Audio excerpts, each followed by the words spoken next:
இந்த கர்ச்சீஃப் வச்சுக்கிட்டு அழுதாரு, ஐயோ என் கணக்கு தப்பாக போச்சு. அவர் தானே ஆக்சிஸ் மை இந்தியா. அவருக்கு இன்னொரு கர்ச்சீஃப் வந்து நம்ம அனுப்பி வச்சா இந்த முறை அழுகிறதுக்கு சரியாகும்னு நினைக்கிறேன். பொதுவாக எங்களுக்கு ஒரு வேற ஒருத்தர் வேணும் அப்படின்னு நினைக்கிற ஒரு மனப்பான்மை, நான் தான் சொன்னேன், ஒரு 20% பேருக்கு எப்பயுமே இருந்துட்டு தான் இருப்பாங்க. அந்த 20% பேருக்கு ஆட்கள் மாறி மாறி வருவாங்க. நான் ஒன்றும் மக்கள் பணத்தை எடுக்க மாட்டேன், ஒரு பைசா கூட நான் கையை வைக்க மாட்டேன். அவரை முதல்ல டாக்ஸ் கட்ட சொல்லுங்க, சரியா? ஜோதிடத்தை நம்புகிற மூட நம்பிக்கை பல பேருக்கு இருக்கு. இப்போ ஒருத்தர் கார்ல ஒரு ஜோதிடர் வராரு அப்படின்னு சொன்னா அதை வைத்து தான் அவர் முடிவெடுக்கிறாரு, அதை வச்சு தான் செய்கிறாரு அப்படின்னு எல்லாமும் நம்ம பேச வேண்டிய அவசியம் இல்லை. ஜோதிடரை வீட்டில் வச்சுக்கிட்டு பண்ண ஒரு தலைவரை என்கரேஜ் பண்ணுறால, நண்பா நண்பி குட்டி செல்லம் எல்லாம் வந்து நீங்கள் உங்கள் அப்பா அம்மா கிட்டலாம் வந்து சொல்லுங்கள். அவருடைய அரசியல் பக்குவமே அவ்வளோதானே இருக்குது. அரசியல் பேசணும், குழந்தைங்களை விட்டு பிளாக்மெயில் பண்ண சொல்லி கொடுக்கக்கூடாது. சர்மிளா டாக்கீஸ் நேயர்களுக்கு வணக்கம். நிறைய காலத்தில் நாம் சந்திக்க போவர் திராவிடர் கழகத்தின் பிரச்சார செயலாளர் தோழர் அருள்மொழி அவர்கள். வணக்கம். வணக்கம். எக்ஸிட் போல்ஸ் எல்லாம் நேற்று வெளியானது. அதில் பெரும்பாலான அமைப்புகள் திமுக கூட்டணி ஆட்சி அமைக்கும் அப்படின்னு சொல்லியிருக்காங்க. இரண்டு அமைப்புகள் அதிமுக ஆட்சி அமைக்கும்னு சொல்கிறாங்க. இறுதியாக வெளிவந்த ஆக்சிஸ் மை இந்தியாவினுடைய கருத்து கணிப்பு அனைவரையுமே வந்து ஒரு ஆச்சரியப்படுத்தியிருக்கதா சொல்லணும். ஏன்னா தாவேக்கா ஆட்சி அமைக்கும், 98லிருந்து 120 தொகுதிகள் தாவேக்கா கைப்பற்றும் அப்படின்னு சொல்லியிருக்காங்க.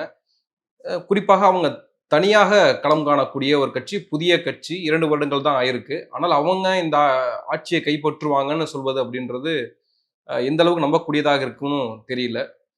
இந்த எக்ஸிட் போல்ஸை பற்றி உங்களுடைய முதல் கட்ட பார்வை என்ன? கருத்து கணிப்புகள் அப்படிங்கிறது 2 வகையாக இருக்கு. இப்போ தேர்தல் நடப்பதற்கு முதல்ல ஓரளவுக்கு மக்கள்கிட்ட கேட்டு நீங்க யாருக்கு வாக்களிப்பீங்க அப்படின்னு அதை வச்சு இன்னாருக்கு தான் வாக்களிக்கிறதாக மக்கள் இருக்காங்க அப்படின்னு அந்த போக்கை நாமே கிட்டத்தட்ட ஒரு வடிவமைப்பது இது. ஆனா இதுக்கு வந்து தடை விதிச்சிட்டாங்க. ஏன்னா ஊடகங்கள் வந்து யார் கையில இருக்கு, அவங்களுடைய கொள்கை என்ன, அவங்களுக்கு வேண்டியவங்க யாரு, முதலாளிகள் என்ன சொல்றாங்க, அதுக்கேற்ற மாதிரி கருத்து கணிப்புகள் வர ஆரம்பிச்சது. அதனால அந்த கருத்து கணிப்புகள் அப்படி செய்யக்கூடாது. மக்கள் வந்து என்ன நினைக்கிறாங்களோ அவங்க சுதந்திரமாக வாக்களிக்கணும். நீங்க இன்னார் தான் வெற்றி பெறுவாங்க போல இருக்கே, அல்லது நம்ம ஆதரிக்கிறவங்க தோற்றுருவாங்க போல இருக்கே அப்படின்னு நினைச்சாலே ஏன் நம்ம ஓட்டு வீணா போகணும் அப்படின்னு நினைச்சு போடுறவங்க இருப்பாங்க. ஆகையினால அந்த கருத்து கணிப்புகளுக்கு மாறாக இப்போ என்ன நடக்குது, எல்லாம் வாக்களிச்சுட்டு வந்த பிறகு அப்புறமா போய் நீங்க யாருக்கு ஓட்டு போட்டீங்க, நீங்க யாருக்கு ஓட்டு போட்டீங்க அப்படின்னு கேட்கறது. அதுல சமீபமா நம்ம தமிழ்நாட்டு ஊடகங்கள் கையாண்ட ஒரு தந்திரமான முறை ஒன்று இருக்கு. தேர்தலில் வாக்களிச்சுட்டு வர்றவங்கள பார்த்து நீங்க எந்த கட்சிக்கு ஓட்டு போட்டீங்க, யாருக்கு ஆதரவா ஓட்டு போட்டீங்க அப்படின்னு கேட்கக்கூடாது. அது வந்து சட்டவிரோதம். ஆனா அதே ஓட்டு போட்டவங்ககிட்ட போய் மாற்றம் வருமா வராதா அப்படின்னு கேட்கறதும் நீங்க யாருக்கு ஆதரவு யாருக்கு எதிர்ப்புங்கிறது தான். இந்த வேலையெல்லாம் செஞ்சாங்க. ஆனா பெரும்பாலும் பதில் சொன்னவங்க கொஞ்சம் எச்சரிக்கையாக அதை சொல்லாம தவிர்த்துட்டாங்க. உண்மையாக மக்கள்கிட்ட போய் எப்படி நீங்க எல்லாம் யாருக்கு வாக்களிச்சிங்கன்னு கேட்கும்போது, இப்போ ஒரு 5 லட்சம் 8 லட்சம் பேர் ஒரு தொகுதியில இருக்காங்க அப்படின்னு சொன்னா வாக்காளர்கள், நம்ம ஒரு 8000 பேர்கிட்ட போய் கேட்போமா ஒரு தொகுதியில? மிக அதிகபட்சம் போனா 8000. அது வந்து 1% குறைவு. இப்பெல்லாம் ஃபோன் கால்ஸ்லேயே முடிச்சிடுறாங்க. ஆமா, ஃபோன் காலில் ஆப்ஷன் போடுங்க, பட்டன் அமுத்துங்க, இதுலயே முடிச்சிருது. இப்போ எல்லா வீட்லேயும் சின்ன குழந்தைங்க கையில் ஃபோன் இருந்து பட்டன் கொடுத்தாங்கன்னு வச்சுக்கோங்க, ஒரு கட்சி வந்து அந்த தொகுதியில் இருக்கிற மொத்த வாக்காளர் எண்ணிக்கையை விட அதிக வாக்கு பெறும். பரவாயில்ல. ஆனாலும் இப்படியெல்லாம் வச்சு அதை ஒரு மாதிரி கணக்கெடுப்பாக வச்சுட்டு சொல்கிறோம். அந்த மாதிரி கணக்கெடுப்புகள் வந்து பல நேரங்களில் சரியாக இருந்திருக்கு. சில நேரங்களில் கணக்கெடுப்புக்கும் முடிவுக்கும் மாறுதலாகவும் இருந்திருக்கு. இப்போ வந்திருக்கக்கூடிய இந்த எக்ஸிட் போல் ரிசல்ட்ஸ் அப்படிங்கிற தேர்தலுக்கு பிந்தைய கணக்கெடுப்பு முடிவுகள் வந்து கிட்டத்தட்ட மக்கள் மனநிலைக்கும் கள நிலவரத்துக்கும் சரியா இருக்கு. இப்போ நாங்க மக்களை பார்க்குறவங்க, கூட்டங்கள்ல பேசுறவங்க, தேர்தல் நேரத்துல பல பேர் எங்ககிட்ட இதுக்காகவே பேசுவாங்க.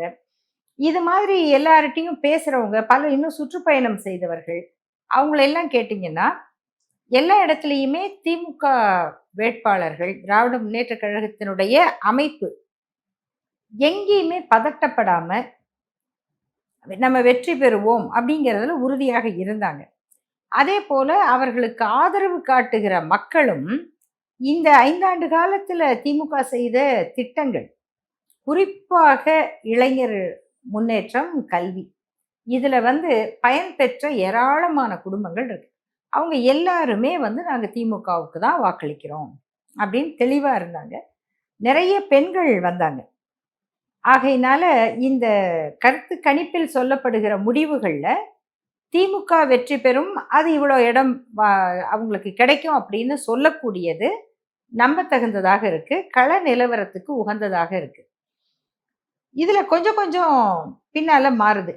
அதிமுக, தவேக இது 2க்கு இடையில அதுவும் நிறைய வித்தியாசம் இருக்கு. எல்லாருடைய கருத்து கணிப்பின் படியும், பெரும்பாலான கருத்து கணிப்பின் படி அதிமுகவுக்கு வந்து ஒரு 70 சீட் கிடைக்கும் அப்படின்னா, தவேகாவுக்கு 20 சீட் கிடைக்கும் அப்படின்னு போடுறாங்க.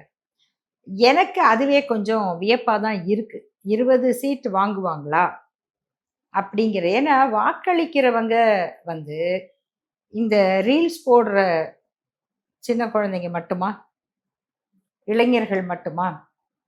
இப்ப நீங்க ஒவ்வொரு கட்சிக்கும் வாக்களித்தவர்கள், நீங்க அதிமுகவே எடுத்துக்கோங்க, அந்த கட்சிக்கெல்லாம் வாக்களித்தவர்கள் எல்லாம் ரீல்ஸ் போட ஆரம்பிச்சாங்கன்னா அது எங்க போய் நிற்கும்? பொதுவாக மற்ற கட்சிகளுக்கு வாக்களித்தவர்கள் வந்து இந்த மாதிரி ஆரவாரம் பண்ணல. இது புது கட்சி, ஒரு திரைப்படம் சார்ந்த ஒரு வரவு, அதனால அந்த இளைஞர்களிடம் அவங்களுக்கு அந்த ரசிகர் தன்மை இதெல்லாம் சேர்ந்து சத்தம், கொஞ்சம் விசில் சத்தம் அதிகமா ஆனால் இருக்கு. இதுல ஆக்சிஸ் மை இந்தியா நிறுவனம் ஒரு நம்பத்தகுந்த நிறுவனம் தான். கடந்த காலங்கள்ல அவங்க கொடுத்த சில கருத்து கணிப்புகள் சரியாக தான் இருந்திருக்கு ம். அப்படின்னு சொல்லப்படுது. அப்படி இருக்கிறப்போ அவங்க இந்த விஷயத்த சொல்லியிருக்காங்க அப்படின்னா, அதை முற்றிலுமாக புறந்தள்ளிவிட முடியாதுன்னு சொல்றாங்க. ஆக்சிஸ் மை இந்தியாங்கிற நிறுவனம் வந்து சில சமயம் சரியான கருத்து கணிப்பை கொடுத்துருக்கு. சமீபத்தில் அவங்க தானே போன நாடாளுமன்ற தேர்தலில் கருத்து கணிப்பு பிஜேபி 400க்கு மேலே வாங்கும் அப்படின்னு சொல்லிட்டு இந்த கர்ச்சீஃப் வச்சுக்கிட்டு அழுதாரு, ஐயோ என் கணக்கு தப்பா போச்சு. அவர் தானே ஆக்சிஸ் மை இந்தியா. அவருக்கு இன்னொரு கர்ச்சீஃப் வந்து நம்ம அனுப்பி வச்சா இந்த முறை அழுகிறதுக்கு சரியா இருக்கும்னு நினைக்கிறேன். ஏன்னா இது வந்து நடைமுறையை தாண்டிய கற்பனை. இப்ப என்ன கேட்டா 20 வாங்குவாங்களா, 15 சீட் வந்து அவங்க வெல்வாங்களாங்கிறது எனக்கு கேள்வி. சரி, வென்றாங்கன்னா ஓ இவ்வளோ பேர் வாக்களிச்சிருக்காங்க அப்படின்னு நான் புரிஞ்சுக்குவேன்.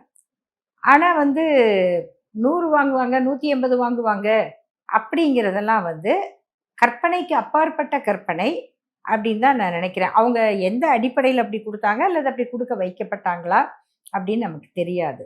அதனால தெரியாததை பத்தி நம்ம கருத்து சொல்ல வேண்டாம். ஆனா இரட்டை இலக்குல அவங்க சதவீதம் வாங்குறது இருக்கு இல்லையா? ஒரு புதிய கட்சி நீங்க திராவிட இயக்கத்திலிருந்து வந்ததுனால, இப்போ திராவிட இயக்கத்தினால தமிழ்நாடு பண்படுத்தப்பட்டிருக்கு, பெரியாரால பண்படுத்தப்பட்டிருக்கு அப்படின்னு சொல்றப்போ, ஒரு புதிய ஃபோர்ஸ் வருது. அந்த ஃபோர்ஸ ஒரு பெருவாரியான மக்கள் நம்புறாங்க. ஒரு சேஞ்ச் குடுக்க போறான்னு ஒரு ஒரு ஆதர்ஷ நாயகன பார்க்குற மாரி விஜய பார்க்கிறது இருக்குல்ல. அது இந்த மண்ல நீங்க எப்படி அத புரிஞ்சுக்கிறீங்க? அந்த விஷயம். பெருவாரியான மக்கள் அப்படி நம்புறாங்கன்னு நான் நினைக்கல.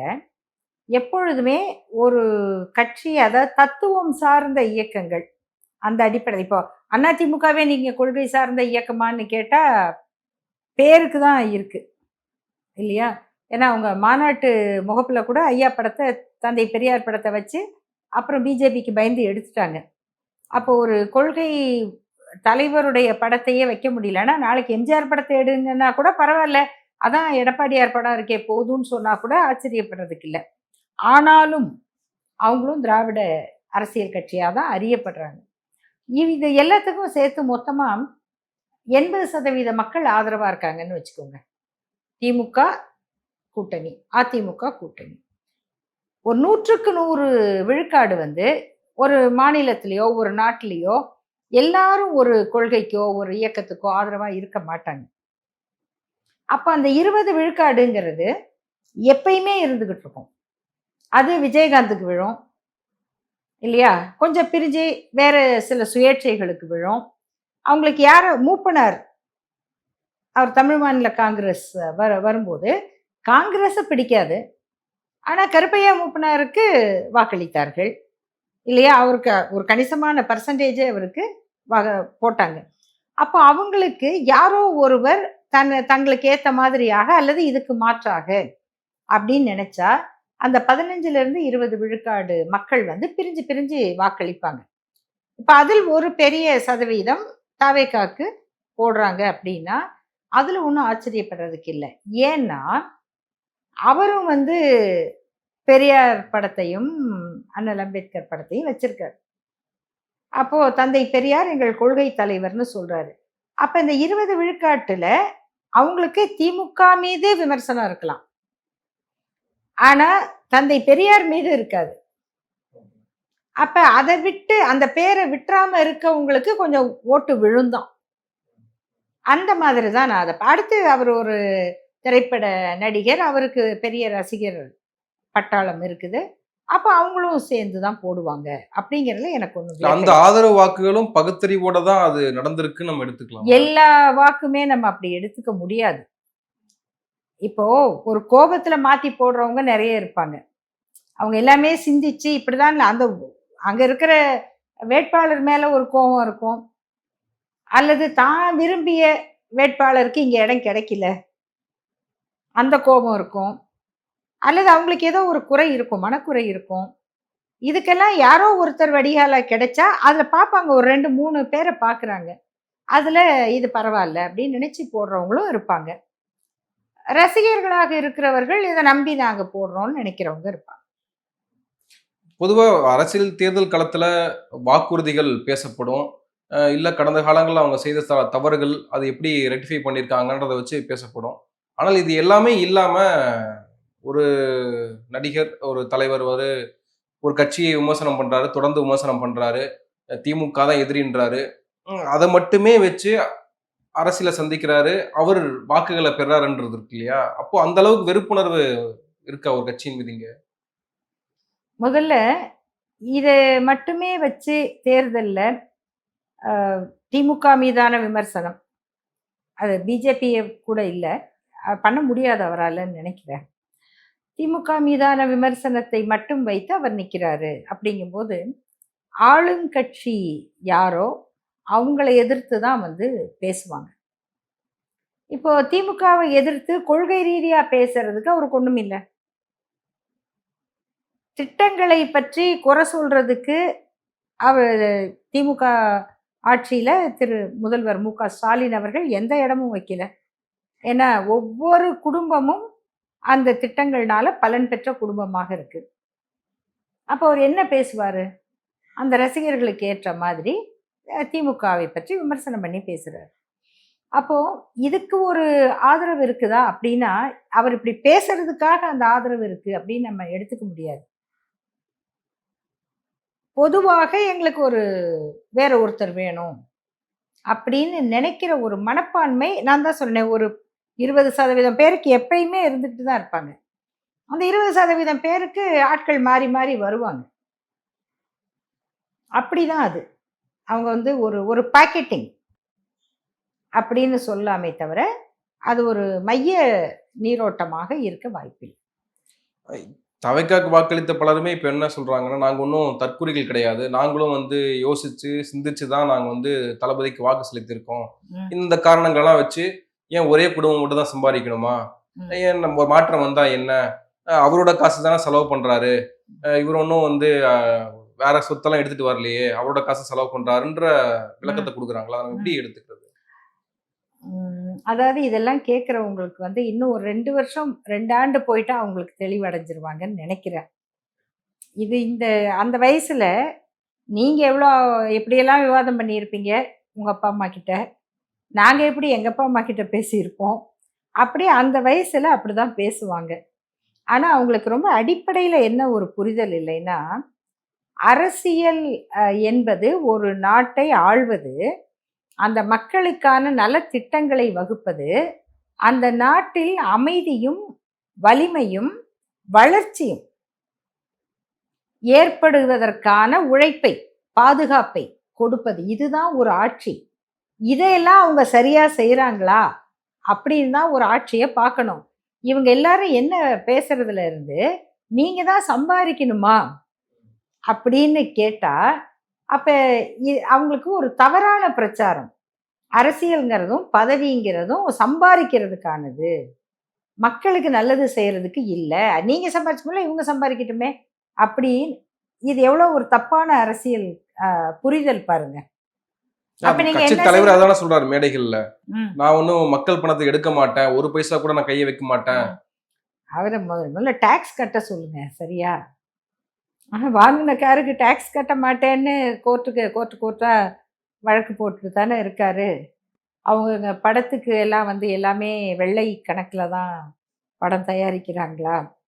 அதெல்லாம் யார் பணம்? ரூ. 200 டிக்கெட்ட ரூ. 3000 எல்லாம் விக்கிறாங்களே! முதல் 1 வார காட்சியில வசூல் எப்படி ஆகுது? அதெல்லாம் யார் பணம்? அவர்கிட்ட இருக்கிற பணம் முழுக்க மக்கள் பணம் தானே! மக்களிடமிருந்து வாங்குனது தானே!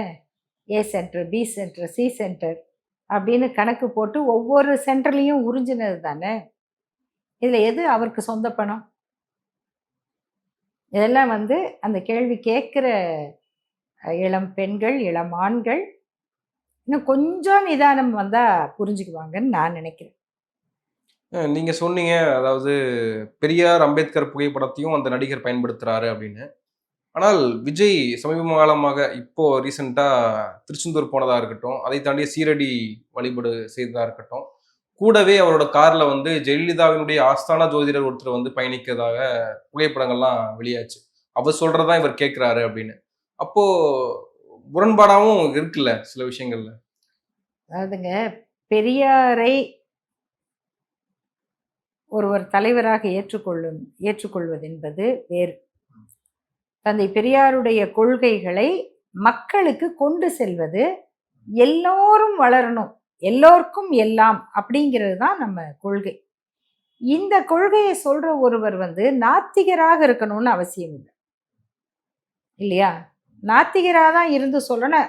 அது பார்த்தா நீங்க அவர் அந்த விக்கிரவாண்டி கூட்டத்திலேயே நாங்க தந்தை கடவுள். பெரியாருடைய கொள்கைகளை எல்லாம் ஏத்துக்கிறோம். கடவுள் நம்பிக்கையை தவிர, கடவுள் மறுப்பு தவிர அப்படின்னு சொன்னாரு. எனக்கு அதுல ஒண்ணும் முரண்பாடு இருக்கிற மாதிரி தெரியல. அது ஒருத்தருடைய தனிப்பட்ட விருப்பம் இல்லையா? அதனால எனக்கு அதுல அவர் ஏன் கோயிலுக்கு போனாரு? ஏன் சர்ச்சுக்கு போறாரு? ஏன் ஷீரடிக்கு போறாரு? அப்படிங்கிறது எனக்கு கேள்வி இல்ல. அவர் எங்க வேணா போய்க்கிட்டோம். அவரை இயக்குறவங்க யாரு? அவர் உண்மையிலேயே ஒரு தனித்த சிந்தனையோட, இந்த மாதிரி அவர் கொள்கை தலைவர்கள்னு சொல்றவங்கள பற்றிய புரிதலோட தான் இந்த கட்சியை தொடங்கி இருக்கிறாரா? இல்லை அவர் திமுகவை விமர்சனம் செய்வதற்கு மக்களிடத்துல ஒரு பிரபலமான ஒருத்தரை இறக்குனா சரியா இருக்கும். அப்படிங்கிற ஒரு ஆர்எஸ்எஸ், பிஜேபி திட்டத்தின் அடிப்படையில இறக்கப்பட்டிருக்காராங்கிற கேள்வி எனக்கு இன்னமும் இருக்கு. அதுக்கு இனி வரக்கூடிய காலம் தான் பதில் சொல்லும். தனித்து அவர் சிந்திக்கிறாரான்றது இருக்குல்ல. இப்போ நாட்டை ஆள நினைக்கிற ஒருவர் ஜோதிடர் சொல்லி தான் எல்லா காரியங்களையும் செய்வார் அப்படின்னா, அதுவே பிரச்சனைக்குரிய விஷயம் தானே. ஜோதிடத்தை நம்புகிற மூட நம்பிக்கை பல பேருக்கு இருக்கு. இப்போ ஒருத்தர் கார்ல ஒரு ஜோதிடர் வராரு அப்படின்னு சொன்னா, அதை வைத்து தான் அவர் முடிவெடுக்கிறாரு. அதை வச்சு தான் செய்றாரு. அப்படின்னு எல்லாமும் நம்ம பேச வேண்டிய அவசியம் இல்ல. ஜோதிடரை வீட்ல வச்சுக்கிட்டு பண்ணா, ஜெயலலிதா அம்மையார் இருந்த வரைக்கும் கேண்டிடேட் லிஸ்ட்டு வேட்பாளர் பட்டியல கடைசியா நான் நினைக்கிறேன், அவங்க சசிகலா போய் திருவொற்றியூர் அம்மன் கோயில்லயோ ஏதோ வச்சு எடுத்துட்டு வந்தாங்க. இன்னும் வேட்பாளர் ஜாதகமெல்லாம் வாங்குறாங்க. அப்படின்லாம் பார்த்துருக்கோம். இல்லையா? அப்ப இதெல்லாம் மூட நம்பிக்கைகள் மிகுந்து போனால், சுயமாக முடிவெடுக்க முடியாது. ஏன் இப்போ ஜோசியம் சொல்றது, ஜாதகம், எண் கணிதம், கல்லு, ராசிக்கல்லு இதெல்லாம் வந்து உங்கள இயல்பாக சிந்திக்கவே விடாது. எது செஞ்சாலும் நம்ம இன்னைக்கு செஞ்ச வேலை சரியா தப்பா அப்படின்னு யோசிக்கிறத விட்டுட்டு, நான் வந்து இந்த பேனாவுல எழுதுனதுனால தான் போச்சா? நான் இந்த கலர் சட்டை போட்டிருந்தா சரியா இருந்திருக்குமா? அப்படின்னு ஒரு மனிதருடைய சிந்தனையை மடைமாற்றுவது. அத நம்ம ஒருத்தரோட மட்டும் ஒரு நிகழ்ச்சியோட மட்டும் வச்சு பேசுவது அவ்வளோ சரியா இருக்காது. குழந்தைகள் அதிகமாக ரீல்ஸ் பார்க்குற காலத்துல விஜய்னால மிகப்பெரிய அளவுக்கு அவங்க ஈர்க்கப்பட்டு பெற்றோர்கள்ட்ட அவங்க வந்து மன்றாடுவதும், கேட்பதும், நீங்க வந்து விஜய்க்கு தான் ஓட்டு போடணும்னு சொல்றதும், அடம் பிடிப்பதும் அதெல்லாம் பார்க்கிறோம். சில பெற்றோர்கள்லாம் வந்து கம்ப்ளைண்ட்டே குடுத்ததும் நடந்திருக்கு. அ விஜயின் விஜயினுடைய தவறான பிரச்சாரத்தால குழந்தைகள் ஈல்ட் ஆகுறாங்க அப்படிலாம் சொல்றாங்க. ஒருவேளை விஜய் தோற்கடிக்கப்பட்டால், இந்த தேர்தல்ல அவர் வந்து பெருவாரியான வாக்குகள் வாங்கல, ஒரு பெரிய வித்தியாசம் காட்டல அப்படின்னா, அ அவருடைய ரசிகர்கள், இல்ல பெரிய ஆர்வம் இருக்கக்கூடிய நபர்கள்லாம் வந்து ஏதாவது செஞ்சுப்பாங்களா? அப்படின்ற ஒரு கவலையும் இங்க இருக்கு. ஒரு ஆச்சரியத்தோட தான் பார்க்க வேண்டியதாவும் இருக்கு. நீங்க எப்படி பார்க்குறீங்க? அநேகமா இந்த கவலையை நம்முடைய சமூகம் உணர்வது தான் உணர்ந்திருக்கிறது பாருங்க பார்த்தீங்களா? அதுதான் வந்து ஒரு எச்சரிக்கைன்னு நான் பார்க்குறேன். இல்லன்னா இது கூட தெரியாம தான் நம்ம இருந்திருப்போம். இப்போ இந்த ஃபோன் கையில வந்தது அப்படிங்கிறது எவ்வளவு பெரிய ஒரு அ நல்ல விளைவையும், தீய விளைவையும் சேர்ந்து தான் உண்டாக்குது. இப்போ அது ஒரு ஸ்மார்ட் ஃபோனா இருக்குது அப்படின்னா, இன்னைக்கு நாங்க எத்தனையோ லைப்ரரிக்கு போய் தேடி எடுக்கிற செய்திகள், அப்படியே விரல் நுனியில கிடைக்குது. உலகத்துல இருக்கிற நமக்கு கிடைக்காத அரிய தகவல்கள்லாம் அதுல கிடைக்குது. ஆனா அதே நேரம், அதை பயிற்றுவிக்கிறதுக்கு பெற்றோருக்கு அறிவு இருக்குதா? பெற்றோருக்கு புரிதல் இருக்குதா? அப்படின்னு பார்த்தா, பெற்றோருக்கே அதுல ஒரு சிக்கல் இருக்கு. அவங்களுக்கு தெரியறதில்ல. அவங்க நெனச்சுக்கிறாங்க, நம்மள தான் நம்ப அப்பா அடிச்சு, அடிச்சு வளர்த்தாரு. நம்ம அம்மா வந்து திட்டி, திட்டி வளர்த்தாங்க. நம்ம கேட்டதெல்லாம் வாங்கி குடுக்கல. அதனால நம்ம குழந்தைய நம்ம அப்படி செல்வாக்கா வளர்க்குறோம். கேட்டதெல்லாம் செய்வோம். என் குழந்தை ரொம்ப அறிவாளி. அப்படின்னு நெனச்சுக்கிட்டு, அவங்க எங்க வந்து ஒரு பெற்றோராக அவங்க கடமைய தவறுறாங்கங்கிறதுல, முக்கியமான இடத்தை பெறுவது செல்ஃபோன். அதாவது இப்போ நான் ஒரு திருமண வீட்டுக்கு போறேன். காலையில எல்லாருக்கும் காலை உணவு சிற்றுண்டி. எல்லாரும் வரிசையா உட்காந்துருக்காங்க. எனக்கு எதிர்ல இருந்த வரிசையில ஒரு 8லேருந்து 10 குழந்தைகள் அவங்கவங்க பெற்றோரோட உட்காந்துருக்காங்க. அந்த உணவு பரிமாறின உடனே, அதாவது கைய கழுவுறோமா, சாப்பாட்ட பார்க்குறோமாங்கிறதுக்கு முன்னாடி அவங்கவங்க ஹேண்ட்பேக்லேருந்து ஃபோன் எடுத்து, அந்த தண்ணி பாட்டில வச்சு, அது மேல இப்படி சாத்தி வச்சுட்டு ஊட்ட ஆரம்பிக்கிறாங்க. இது என்னமோ வந்து ஒரு அனிச்சை செயல் மாதிரி நடக்குது. அந்த குழந்தைங்களும் அவங்க சாப்பிடுறது, அது சோறா, களிமண்ணா, சாணியா என்னன்னே தெரியாம முழுங்கிட்டே இருக்காங்க அத பார்த்துக்கிட்டே. இது எவ்வளவு ஒரு ஆபத்தான போக்கு. அப்படின்னா, அப்படி ஒண்ணும் நமக்கு அந்த குழந்தைக்கு நல்ல சாப்பாடு ஊட்டணும்னா, அதுவே போடுறாங்க. YouTubeல எவ்வளோ வருது. குழந்தைங்களுக்கு சாப்பாட்ட வச்சுட்டா, அதுவே டபக்கு டபக்குன்னு அள்ளி சாப்பிடுற குழந்தையெல்லாம் பார்க்குறோம். அத பார்த்து நீங்க கத்துக்கிட்டு, குழந்தைக்கு எப்படி சாப்பாடு வைக்கணும்? அந்த குழந்தை எப்படி எடுத்து சாப்பிடணும்? அப்படின்னு கத்துக் குடுக்கறதுக்கு பதிலா, இந்த ஃபோன குடுத்து, இத பார்த்துக்கிட்டு, "நீ நான் கரைச்சு ஊத்துற களிய குடிச்சிரு." அப்படிங்கிற அளவுக்கு நடந்துக்கிறாங்க. இது வந்து பெற்றோர் தங்களை திருத்திக் கொள்ள வேண்டிய ஒரு இடம். அப்ப அதுக்குள்ள பார்க்க, அவங்களுக்கு எது அதிகமா வருது, நீங்க ஒண்ணு பார்த்துட்டீங்கன்னு வச்சுக்கோங்க. அதுதான் வருது. சரியா? அது நம்ம பேசினாலே வருதுல்ல. ஒரு குழந்தைக்கு எங்க எந்த ஸ்கூல்ல இடம் கேட்கலாம், எங்க இடம் கிடைக்கும்னு பேசிக்கிட்டு இருக்கோம். பார்த்தீங்கன்னா, ஒரே மெயிலு. என்னன்னு, "இந்த ஸ்கூல் விலைக்கு வருது வாங்குறீங்களா?" அந்த ஸ்கூல் விலைக்கு ஏங்க நாங்க ஸ்கூலுக்கு வந்து ஒரு இடம் தான் தேடுறோம் அப்படின்னு ஃபோன்கிட்டயே சொல்லலாமா? அந்த மாரி இடம் இருக்கிற ஸ்கூல அனுப்பு. கூகுள கூகுளம்மா. அப்படின்னு தான் கேட்கணும். அவ்வளவு சென்சிட்டிவாக நம்ம இன்னும் நினைக்கிறத மட்டும் தான் அது கிரகிக்கல. அவ்வளவு இருக்கு கருவிகள் அதுல. அத வந்து இப்படி குழந்தைகிட்ட குடுத்துட்டா, நீங்க ஒரு தடவ பார்த்த உடனே திரும்பி, திரும்பி, திரும்பி அதுதான் வரும். அப்ப அந்த குழந்தை இயல்பாக அதுல வந்து ஈர்க்கப்படுது. இது பெற்றோர் கவலைப்பட வேண்டிய ஒரு செய்தி. அதுல எத்தன அம்மாங்க, பெற்ற தாய், கணவர வந்து அந்த குழந்தை கன்னா பின்னான்னு பேசுது. கண்டிப்பா அந்த குழந்தைக்கு எதிர்காலத்துல பெரிய ஒரு அவமானம் இருக்கு. ரொம்ப நான் வந்து இந்த ஒரு சின்ன குழந்தை, எனக்கு பசிக்கும்ல, சாப்பாடா சங்கமா அப்படின்னு சொல்லி. அத எல்லாரும் நெறைய பகிர்ந்தாங்க. ஆனா எனக்கு வந்து அந்த குழந்தை அப்படி ஒரு பசிக்குது, இப்படி சொல்றாங்க, கேலி பண்றாங்களே அப்படின்னு, அத அப்படி தொண்டை அடைக்க பேசுறத வந்து நம்ம ரசிச்சு பரப்புறதே தப்பு. அப்படிங்கிறது தான் என்னுடைய கருத்து. பொதுவாகவே சிறு குழந்தைகளுடைய நடவடிக்கைகள் இதெல்லாம் வந்து வெளிநாட்டுல இப்படி பகிர மாட்டாங்க. அவங்க ரொம்ப எச்சரிக்கையா இருப்பாங்க. யாராவது உங்க குழந்தை படத்த அனுப்புனா கூட, "இத எதுலயும் போட்றாதீங்க" அப்படின்னு சொல்லி தான் வந்து அனுப்புவாங்க. நம்ம குழந்தைகளுடைய திறமைகள காட்டி, அது ஒரு போட்டியில வர்றாங்க, அல்லது ஒரு ஒரு சிறந்த திறமைய வெளிப்படுத்துறாங்க, பாட்டு பாடுறாங்க அப்படின்னா, அந்த திறமைய வளர்க்கறது வேற. ஒரு குழந்தை அப்பாவ அப்படி கெட்ட வார்த்தையில பேசுது, திட்டுது. அந்த அம்மா வந்து அத ரசிச்சு வீடியோ எடுக்குறாங்கன்னா, நாளைக்கு அந்த குழந்தை உங்ககிட்ட வந்து ஏதோ கேட்டு குடுக்க மாட்டேன்னா, உங்க தலையில எத எடுத்து வேணா அடிக்குமே! எத எடுத்து வேணா குத்துமே! அப்படி எத்தன பசங்க கொலைகாரங்களா மாறி இருக்காங்க. இத செய்ற பெண்களுக்கு அப்படி ஒரு அறிவு மயக்கம் ஏற்படுதுன்னா, அது எவ்வளோ ஆபத்தான போக்கு. இத தான் நம்ம சிந்திக்கணும். இத வந்து நடிகர்களாக இருப்பவர்கள், வேறு எந்த துறையில பிரபலமா இருக்கிறவங்க, அவங்கள வந்து நம்ம ரசிக்கலாம். ஒரு தலைவரே என்கரேஜ் பண்றார்ல. நண்பா, நண்பீஸ், குட்டீஸ், செல்லம்ஸ் எல்லாம் வந்து நீங்க உங்க அப்பா, அம்மா கிட்டலாம் வந்து சொல்லுங்க. எனக்கு ஓட்டு போட சொல்லுங்க அப்படின்னு சொல்றது இருக்குல்ல. அவருடைய அரசியல் பக்குவமே அவ்வளோதானே இருக்கு. அவருக்கு வந்து என்ன ஒரு தத்துவம் சார்ந்த அரசியலோ, எதுவும் அவர் பேசலையே.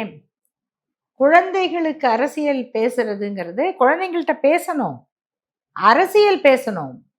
குழந்தைங்கள விட்டு பிளாக்மெயில் பண்ண சொல்லி, சொல்லிக் குடுக்கக் கூடாது. இத வந்து இன்னும் இப்ப வரைக்கும் அவர் புரிஞ்சுகிட்ட மாரியும் தெரியல. இவ்வளோ விமர்சனம் வந்த பிறகும், அதுக்கு ஏதாவது அவரு எதிர்வினை ஆற்றி இருக்காரா? இல்ல. அவர் வந்து எப்படி கரூர்ல 41 பேர் செத்ததுக்கு, ஒரு தலைவராக வர்றவர் முதல்ல, ஒருவேளை நான் 8 மணிக்கே வந்திருந்தால், இது நடந்திருக்காது. அப்படின்னு நெனச்சு வருத்தப்படுறத விட்டுட்டு, என் மேல பழி போட்டீங்க அப்படின்னு இந்த டிஃப்ளெக்டிங் அக்கவுண்டபிலிட்டின்னு ஆங்கிலத்துல ஒண்ணு இருக்கு. தன்னுடைய பொறுப்பை வேற யார் பக்கமோ திருப்பி விடுறது. அப்படிதான் பேசினாரு. சரி, அது ஒரு பெரிய வழக்கு. அதுல தன்னை தற்காத்துக்கிறதுக்காக ஒருத்தர் அப்படி பேசுறாருன்னு வச்சுக்குவோம். இந்த குழந்தைங்ககிட்ட பேசினத பத்தி எவ்வளவு பேர் வந்து தப்பு அப்படி பேசக்கூடாது அப்படின்னு சொன்னத கேட்ட பிறகும், திருப்பி அத நான் தப்பு பண்ணிட்டேன்னு கூட சொல்ல வேண்டாம். ஒரு மெச்சூரிட்டி இருந்தா, குழந்தைங்களா நான் வந்து விளையாட்டுக்கு சொல்றேன். அப்பா, அம்மாவுக்கு தெரியும். நீங்க சொல்லக்கூடாது. அப்படின்னு ஏதோ ஒரு வகையில அத கிளாரிஃபை பண்ணலாம். அவர் அத கூட பண்ணாம இருக்கிறாருங்கிறது ஒருவேள தான் அசர்ட்டா தப்பா இருக்கு. எடுத்துக்கிறாரோ? குழந்தைகள் நம்முடைய அசர்ட். அதாவது அதான் சொன்னேன். அரசியல் புரிதல், மெச்சூரிட்டி இருக்கவங்களுடைய அணுகுமுறை வேற. எனக்கு அவருக்கு அந்த மாதிரியான ஒரு மெச்சூரிட்டி இருக்கிறதாக தெரியல. இம்ரான் கான் அவர்கள் பாகிஸ்தான்ல தேர்தல்ல நிக்கும்போது, அவருக்கு வந்து அப்ப இவ்வளோ வாக்கு வராது எல்லாமே தெரியும். அப்ப அவர கேட்குறாங்க, "நீங்க தோப்பீங்கன்னு தெரியுமா? இவ்வளோ உங்களுக்கு எப்படி ஓட்டு வரும்னு நெனச்சீங்க?" அப்ப அவரு சொன்னாரு, "எனக்கு நல்லா தெரியும். ஏன்னா என்னுடைய வாக்காளர்கள் இப்ப பள்ளிக்கூடத்துல இருக்காங்க. அவங்க வந்து தான் எனக்கு ஓட்டு போடுவாங்கன்னு" சொன்னாரு. அதே மாரி தான் அவர் வெற்றியும் பெற்றாரு. அது வந்து ஏன்னா நான் பேசுகிற அரசியல் இப்ப இருக்கவங்களுக்கானது அல்ல. அது எதிர்காலத்துக்கானது. அவங்க வளர்ந்து வந்து அத புரிஞ்சுக்குவாங்கன்னு சொல்றது ஒரு முதிர்ச்சி. குழந்தைய விட்டு நீங்க அப்பா அம்மாவுக்கு சொல்லி அடம்பிடிங்கன்னு சொல்லி கொடுக்கிறது அந்த முதிர்ச்சி அற்ற ஒரு தன்மை. இத கூட இப்ப விஜய் என்கிற ஒரு நடிகர், ஒரு கட்சி தலைவர், அவர் மேல இருக்கிற சந்தேகம் அல்லது காழ்ப்புணர்வு இப்படி நான் சொல்லல. முதல்ல இது தப்பு. நீங்க தேர்தல்ல நிக்கிறீங்களோ, நிக்கலையோ, வெற்றி பெறுறீங்களோ, இல்லையோ, உங்களை விரும்புகிற குழந்தைகளை நீங்கள் இப்படி பகடைக்காயாக பயன்படுத்தக்கூடாது. அது ஒரு சமூக பொறுப்பற்ற செயல் அப்படின்னு அவர் புரிஞ்சுக்கணும்னு நான் நினைக்கிறேன். ஏன்னா கான்ஃபிடண்டா இருங்க, நம்ம தான் ஜெயிப்போம், வெற்றி நம்மதேன்னு சொல்றாங்க. கான்ஃபிடன்ட்டுக்கு உதாரணமா வந்து அந்த அமைச்சரவை பட்டியலை வெளியிடுறாங்க. முதலமைச்சர் நாற்காலியில விஜய் உட்கார்ந்தது மாதிரி ரீல்ஸ் போடுறாங்க. அப்போ அது நடக்கலன்றப்போ ஒரு விளைவுகள் ஏற்படும் இல்லையா? அது புரிஞ்சுக்கிற மென்டாலிட்டி இங்க இருக்கான்றதே ஒரு இல்ல அதெல்லாம் இருக்கு. எனக்கு வந்து அப்படியெல்லாம் குழந்தைங்க ஏதாவது செஞ்சுக்குவாங்க அப்படிங்கிற அளவுக்கு பெற்றோர் வந்து விட்டுற மாட்டாங்க. எனக்கு அந்த குழந்தைங்களோட அம்மாங்க சில பேர் பேசுறாங்க இல்லையா? எனக்கு அதுதான் ரொம்ப பயமா இருக்கு.